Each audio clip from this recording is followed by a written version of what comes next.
Hi, well, welcome everybody. I'm Carol Willis. I'm the founder, director, and curator of the Skyscraper Museum. So I'm very delighted to welcome a full crowd and complement tonight to listen to and to celebrate John Tauranac and his new book. I think this is one of the first debuts of your talks, the very first launch of this book called New York Scoundrels, Scalawags, Scalawags, and Scrappers, not scrapers, not skyscrapers, but scrappers, which he explains in the book, and the subtitle, The City in the Last Decade of the Gilded Age. So looking at especially the 1890s, which is a skyscraper-rich era, but in fact, this book is a collection of vignettes historical vignettes, social, political, architectural, and John really specializes in the history of architecture, but also the history of New York. And so he brings together through a kind of portal of single buildings, a story that gives a rich texture to the history of the production, creation, the kind of biographies of the people who put together these artifacts of New York's history, and does in the buildings that he's selected to talk about tonight to feature the skyscraper orientation in the book, although they're all different building types. He really brings together his knowledge of the kind of panoply of characters that make up New York, and the different kinds of entrepreneurial, but also kind of anti-business profiles of people and politicians. And in talking tonight, I asked him if he wouldn't put to rearrange his PowerPoint, to put his sources afterwards, but I am very keen for him to talk about the other historical influences and resources that he turns to in the books of the period from the late 19th century and up through the scholarship of the 20th century, because the lens that he brings to see these buildings really requires an immense knowledge and reading and a very minute and meticulous approach to parsing out the cast of characters and their interactions, and a lot of the idea of corruption and bribery and figures into here. I'm going to ask them, how did you figure those things out? So I guess without further ado, I'm going to introduce John Tauranac and welcome him. You'll talk for half an hour or so, and then we'll have questions and answers. So, John.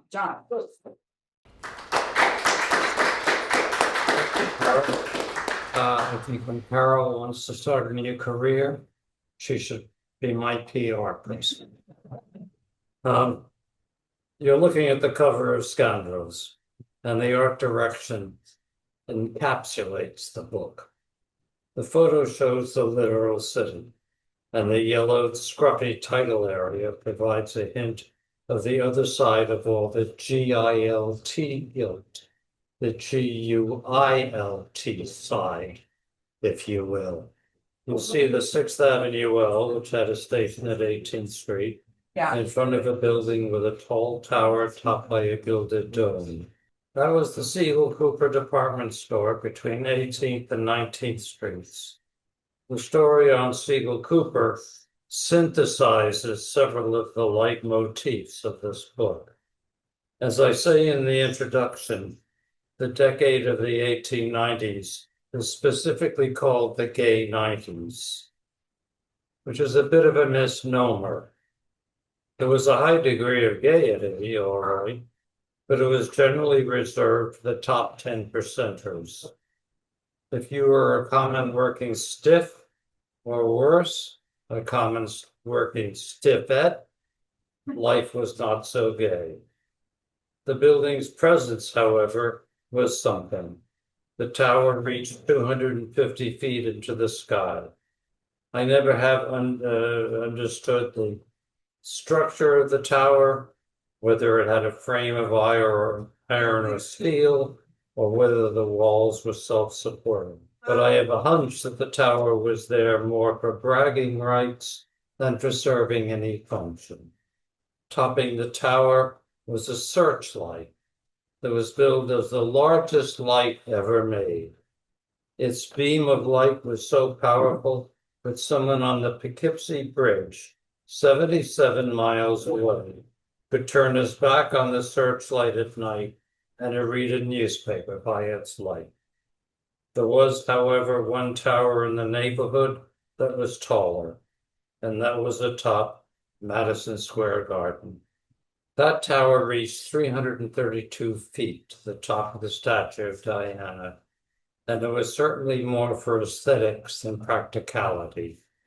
It wound up housing bachelor apartments and architect Stanford White's studio atop it.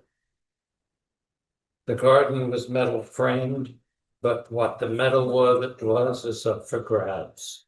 The metal for the main hall was described as steel in the newspapers of the day. But as Mosette Broderick points out, the terms steel and iron were used interchangeably in this era, so we cannot be certain what the metal was. And remember, to this day, the workers who erect steel frames are called iron workers. One of the differences between iron and steel is tensility. And the building that we're going to talk about tonight, the Park Row building, was unquestionably steel framed. Steel posts and lintels supported the structure and was a true skyscraper. The walls were not bearing the load of the building, and since they were not supporting anything, they could be thin, which provided that much more interior footage on a building lot. It is a basic construction truth that the sooner the walls are up, the sooner work can begin on the interiors. And here the time lag was about 14 stories worth of steel. And the pace was about the same 30 or so years later when the Empire State Building was going up. There's the Empire State. This is a map of City Hall Park. And there are some buildings here that loom large in the recitation. Here's the Park Row building itself, right there. Here's the Astor House, conveniently across Broadway. Here's the post office. Here's the Nassau Chambers building. I'll bet you've never heard of it, but it sort of looms large in the story. Here's the Vanderbilt Annex, also mentioned. Here's the American Tract Society building. All of these buildings I'll talk about. Here's the chapter heading for the Park Row building, the tower above everything else. As you see, the building early on was called the Syndicate Building because it was built by a syndicate of investors. I begin the chapter by saying, if bigger was already deemed better by the 1890s, taller was beginning to be considered better still. By the time the Park Row building opened in February 1899, there were already 6 buildings in the city that were taller than 300 feet. In fact, there's a display just around the corner. The 32-story Park Row building would top them all, rising 391 feet to the tips of its twin cupolas. The building would take the title of world's tallest and crown itself. The building projected a great image on Park Row with its 103-foot frontage. But the site was irregular. As you can see, there was a 48-foot wing on Theater Alley and about a 30-foot wing here on Ann Street. In the introduction to the book, I talked briefly about the political organization called Tammany Hall. And I say that if you use the word Beamer only once in your life, and you use it to describe Tammany, you will have done the word justice. This story relates some of the hoops that Tammany politicians had the developers jump through to get the building built. The man who headed the syndicate of investors was this man, William M. Ivins. Ivins was a Columbia-trained lawyer, a sometime politician, a savvy businessman, and a charter member of the City Club, a good government club that had been formed in 1892. Tammaniites disparagingly called the club's members gurus. When the syndicate building was planned, the Reform administration was occupying City Hall. However, even under a Reform administration, some city agencies were doing business as if it were the good old days. More problematically for Ivins, by 1898, when work on the building would be seriously progressing, Tammany was fully back in power. The general wisdom for builders was to come to terms with the building department to ensure that whatever component they were planning would be approved expeditiously. The Park Row Building's architect, R.H. Robertson, had already encountered Tammany malfeasance when his American track building was going up in 1894. The building department's usual modus operandi was simple and direct. You can proceed with your plans as they are in exchange for some cash. In this case, however, Inspector John Riley was not so overtly crass. When Riley learned that the Tract Society had contracted out of the city for the iron work, he vaguely told Robertson's colleague that the wall was not right. Riley suggested the out-of-towners' contract be nullified and given to a local contractor, in which case the plans would be speedily approved. It took 7 months, but the original plans somehow went through. How, we don't know, but it might have been some simple cash under the table. And there was always the question of fire.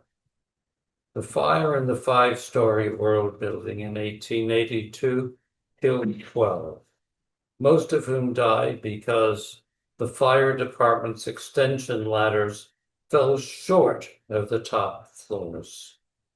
Clearly, the taller the building, the more pressing the need for it to be fireproof.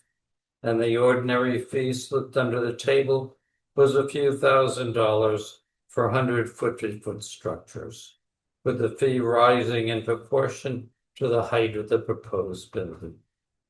Fireproof, however, was a relative term. The contents of a space might be reduced to ashes in a fireproof building, and in theory, the fire would not spread. Flames, of course, had a way of curling out of windows into the windows of the floor above, as happened in the Triangle Shirtwaist fire. Or fires might climb upstairs by way of something as innocent as wood banisters, or by sparks, or by the intensity of the flames themselves. And then there's the possibility of sparks igniting fires in other buildings. One night in February 1898, just that happened. A fire broke out down the block from the Park Row Building in the 7-story Nassau Chambers Building. Huge volumes of flame shot up through the roof and into the sky. And with the wind blowing, showers of sparks were sent flying every which way. As many as 14 buildings were afire at one time, including the scaffolding on the Park Row Building. But those fires were quickly extinguished. One building wasn't so lucky. It was the 15-story Vanderbilt Building annex on Beekman Street, and the building's advertising claimed that the building was absolutely fireproof. Nevertheless, the embers from the burning Nassau chambers jumped to the upper floors of the building. The outer window ledges and the frames were made of wood, and they started sprouting flames. followed by flames filling the offices. It was about 7:30 in the evening, and the office workers had left for the day, which was a blessing. The use of elevators in a fire was out of the question. Elevators could stall, a bad situation made worse by the shafts filling with smoke. The firemen had to lug their equipment, including hoses, up the stairs, and their lives would have been made even more complicated if office workers had been fleeing down the stairs. The fire was extinguished as expeditiously as possible, but not before everything on the upper floors had been reduced to ashes. The structure itself, however, is not injured. The building stood. The fire in the Vanderbilt Annex had proved to be a literal trial by fire, and there had been one failure: water pressure. There simply had not been enough to satisfy the battalion chief. By 1902, Lower Manhattan, with its concentration of tall buildings, looked like this. The actual effects of a fire in a skyscraper had been a great concern for professional firefighters, as well as for insurance underwriters, who were by nature adverse to gambling. Other cities, such as Buffalo and Boston, had installed water mains from their waterways for the use of the fire department, and Scannell believed that the city should lay water mains connecting Lower Manhattan with the water in the harbor and surrounding rivers. Fireboats could provide the pumping power, or stationary pumping engines could be constructed. Scannell determined to seek an appropriation of $100,000 or more. Of course, it is a given that Tammany would take its fair share. Dawson and Archer were the contractors for the masonry and fireproofing materials for the Park Row building, and they had a choice to make between two systems of fireproofing. One was the terracotta block system, which consisted of hollow terracotta blocks that protected the steel framework and were placed between the posts and lintels to create fireproof walls, thus preventing the spread of fire horizontally. There were several local terracotta manufacturers to choose from. The terracotta system was perfectly adequate. Dawson and Archer, however, preferred the more technologically advanced Roebling system, which was a combination of concrete and wire. It was also the lightest, an item of considerable importance in a building as large as the Syndicate building. It was also the least expensive. The contractor's $330,000 bill could be reduced by $25,000. Unfortunately, Roebling was not on the building department's approved list. The several terracotta suppliers who were approved, curiously, were all part of the same conglomerate. If Dawson and Archer could have waited, things might have been different. On January 1, 1898, the Roebling Company had incorporated the fireproof business in a new entity, the Roebling Construction Company. January 1, 1898 was also the same day that the city of Greater New York was created. And Tammany, along with Richard Croker, the boss tweed of his day, were back in power. Frank Croker, Richard Croker's 21-year-old son, who had just graduated from college, was given $17,000 by his father to invest in the new company. And young Croker had consequently been installed as the secretary at a salary of $2,100 a year for, quote, learning the business.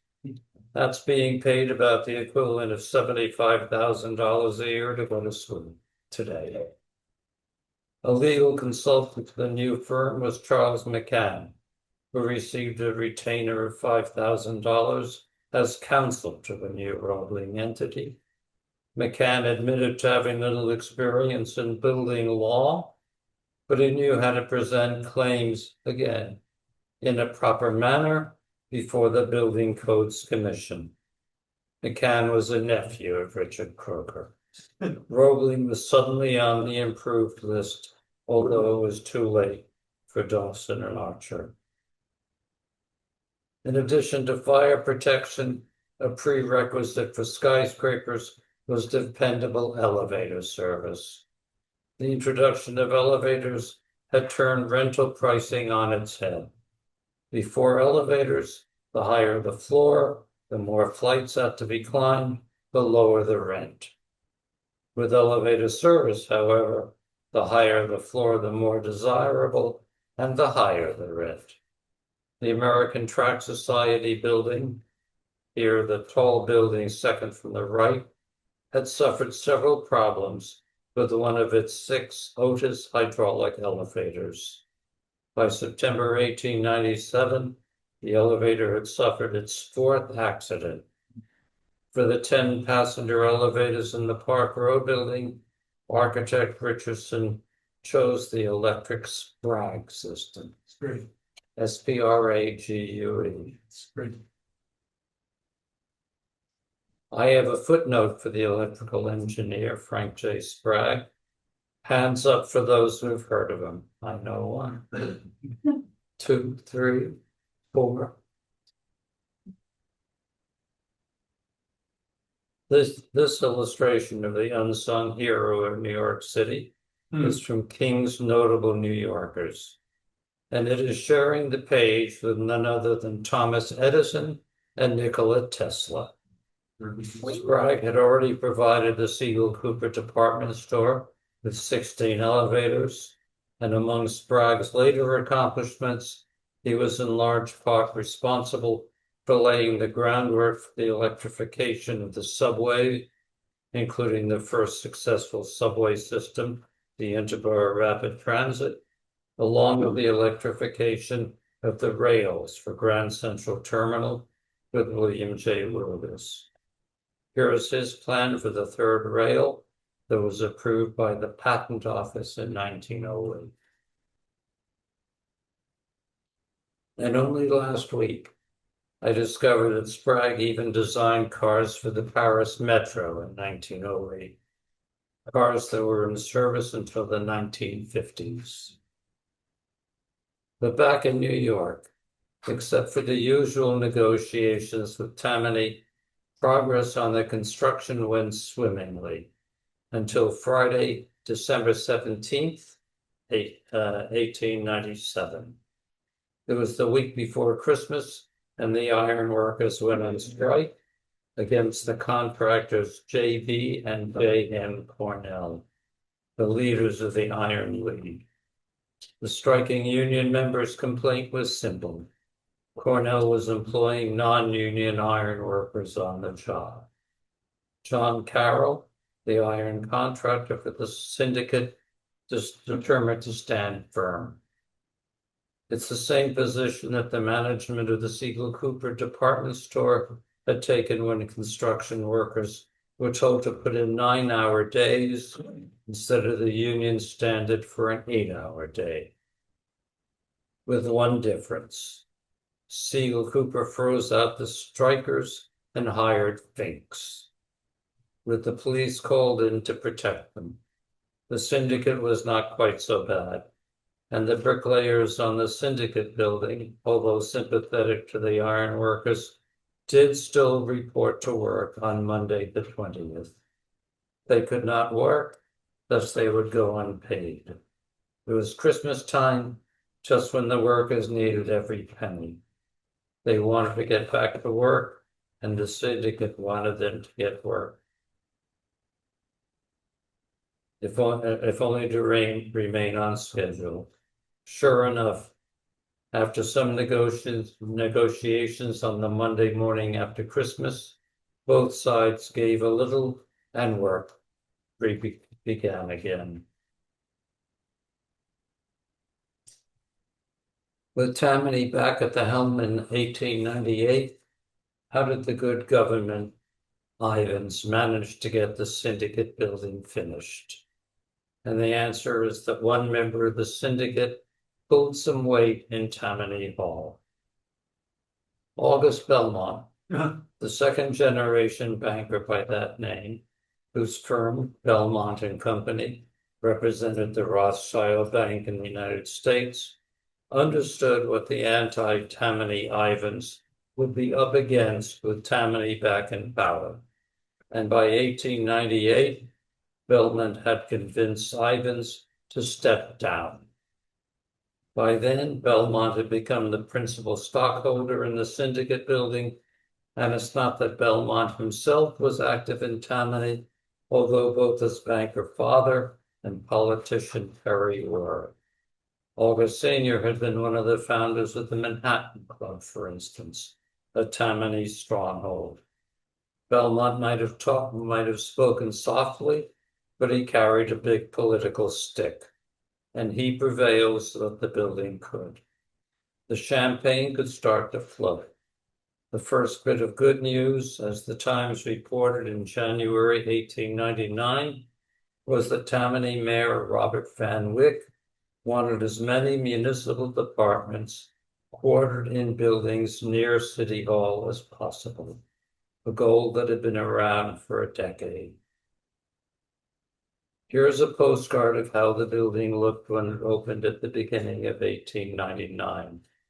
The Atlanta Constitution marveled at the building's scale. Think of it. In one building, New York will have in point of numbers the entire population of a town the size of Georgia's Milledgeville or Thomasville.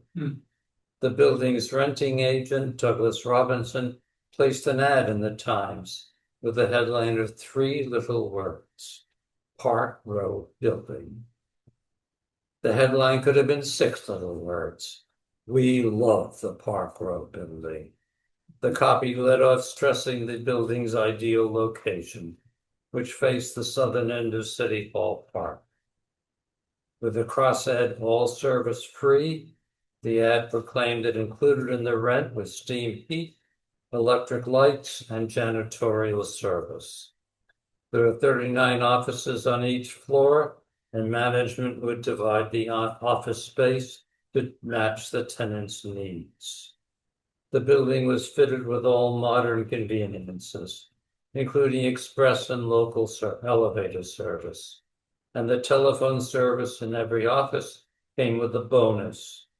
An inquiry department at the main entrance could contact every office to notify tenants of visitors.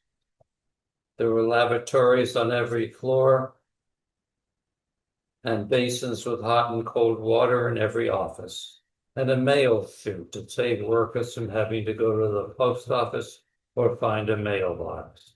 Another advertising point, of course, was that the main post office was just across Park Row in City Hall Park. That's the post office on the left. Under the crosshead accessibility, the ad claimed that the building was no less than the most accessible office building in the city. Just as all roads had led to Rome, so all roads, not to forget the cable cars, the horse car lords, the elevator lines, the ferries, and the Brooklyn Bridge, led to the Park Row building. Here's a postcard of how the building looked when it opened at the beginning of 1899.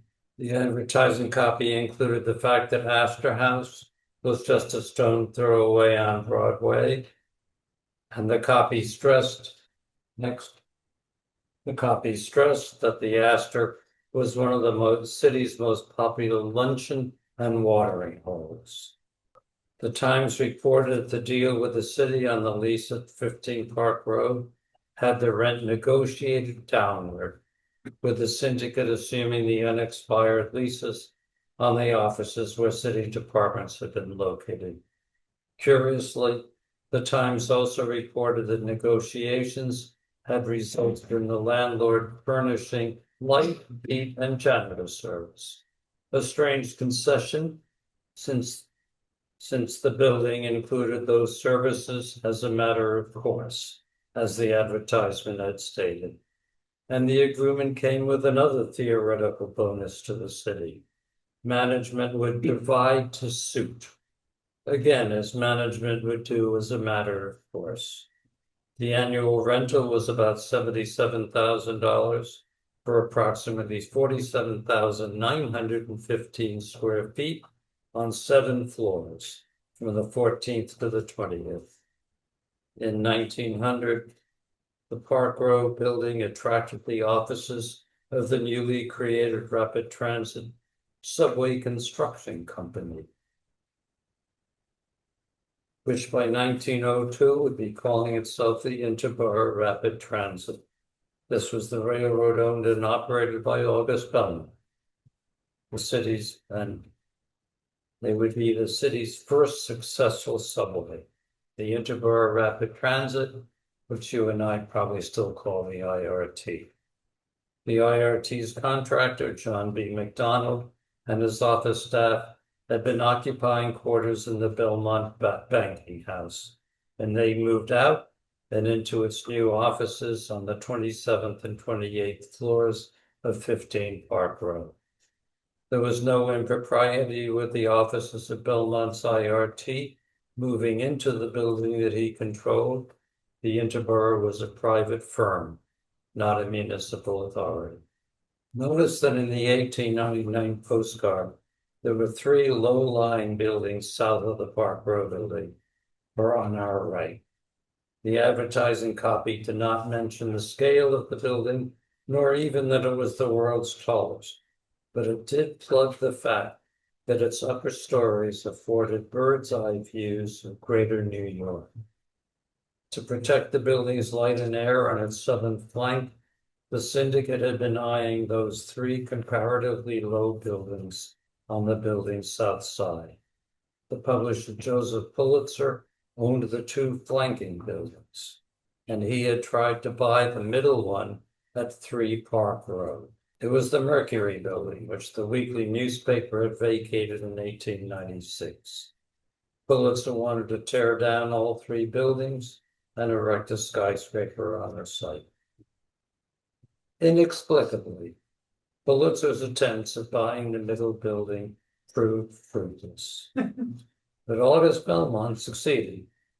Belmont plunked down $250,000 for the L-shaped site, and by 1895, the 8-story Belmont building was standing at 3 Park Row. Belmont had assured light and air for the upper stories of the syndicate building's southern exposures for years to come. And I've only just realized a connection that might have been created with the construction of the Park Row building and the construction of the first subway. August Belmont owned and operated the Interborough Rapid Transit, and Frank J. Sprague, who installed the building's elevators for the Park Row building, laid the groundwork for the electrification of the IRT. Small world. The building was declared a landmark in 1999, and here is a presentation to the Landmark Preservation Commission on plans to redo the facades of the lower 2 floors. For my money, the virtue of this elevation is that it clearly depicts the classical virtues of the design. The introduction of a theme, the development of the theme, and the recapitulation of the theme. A beginning, middle, and end. Adorning the facade of the Renaissance-inspired design are these 4 angels, who must have been smiling benignly on the project. The sculptures are a credit to J. Massey Rind, and I love all the neoclassical tchotchkes, including the egg and dart motif at the bases of the statuary, and the swags and the colonnettes, etc. And topping off the domes is more statuary credited to Rind. I hope to be writing about these domes in my next project. Today, the building has been converted into residential purposes. And here's some of management's promotion. Our past is your future. This Beaux-Arts landmark was once the tallest building in the world, and living here still towers above everything else. That's advertising copy I can appreciate. In the acknowledgments of my book on the Empire State that was published in 1995, I said that I was indebted to the New York Times Index. I believed that a good role for the National Endowment on the Humanities would have been to underwrite comparable indexes for other newspapers. How things have changed in 30 years. The idea today, of course, is antediluvian, and it's thanks to online features such as ProQuest. As you can see, ProQuest is a digital platform and database provider that offers access to scholarly resources, including newspapers. With minimum input, up will ordinarily come dozens of stories on a subject. Blessedly, we still also have books to put things in perspective. The first things, note the plural, that I would refer you to are the 6 volumes of the iconography of Manhattan Island. These 6 volumes are no apocrypha. They are the Bible for New York history before 1909. If you want something in 1 volume, I recommend Baird Still's Mirror for Gotham. Its subtitle, New York as Seen by Contemporaries, from Dutch Days to the Present, which was 1956 when it was published. For works from the 1890s, King's Handbook, an outline history and description of the American metropolis, is a treasure. And there are 2 editions, 1892 and 93. One of them, and I can never remember which, has a better index. And there's King's Photographic Views of New York, and King's Notable New Yorkers, and the New Metropolis with an embossed map of the area for the cover, and page after page of text and vibrant photography and illustrations. And maps in general are incredibly helpful for putting things in perspective, especially specialty maps, such as Bromley land maps. They depict every building lot and every building on every lot, all the while informing you of critical information. Then there were the publications of Valentine's Manual in the 1920s. And you never know what treasure you might stumble on. Henry Collins Brown was the editor, and he went on to become the first director of the Museum of the City of New York. John Cowenhoven's Columbia Historical Portrait of New York was published to celebrate Columbia's 200th anniversary. This was the book that sparked my interest in the city. And when it was published in paperback in 1972, I wrote a best bet on it for New York Magazine. And then there were latter day treasures such as Robert A.M. Stern's New York 1880 and 1900, which were chock-a-block filled with information. And on the subject of skyscrapers in particular, we have Sarah Landau and Carl Condick's Rise of the New York Skyscraper. And I end on that.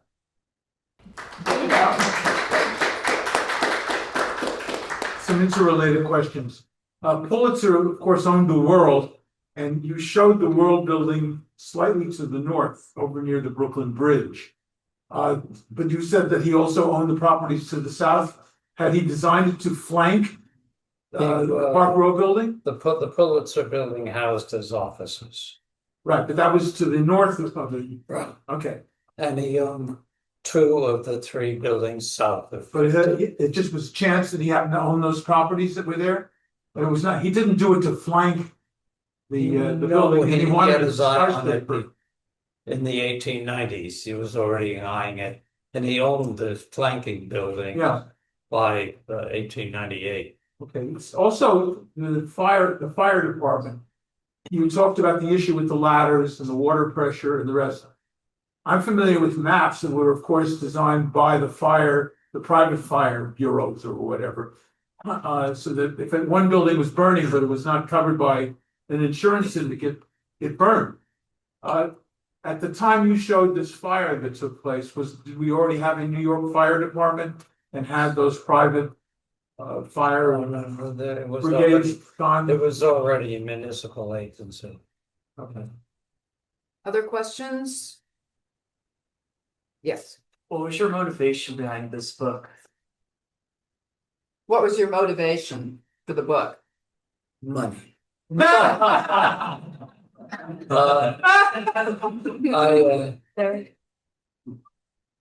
I first considered writing about 1895. But then I realized that what was going on in 1895 had already started probably before 1895, and there were consequences of what happened in 1895 after. So I just started thinking about the 1890s. Simple as that. And I'm not going to retire. Join me again to thank John tonight.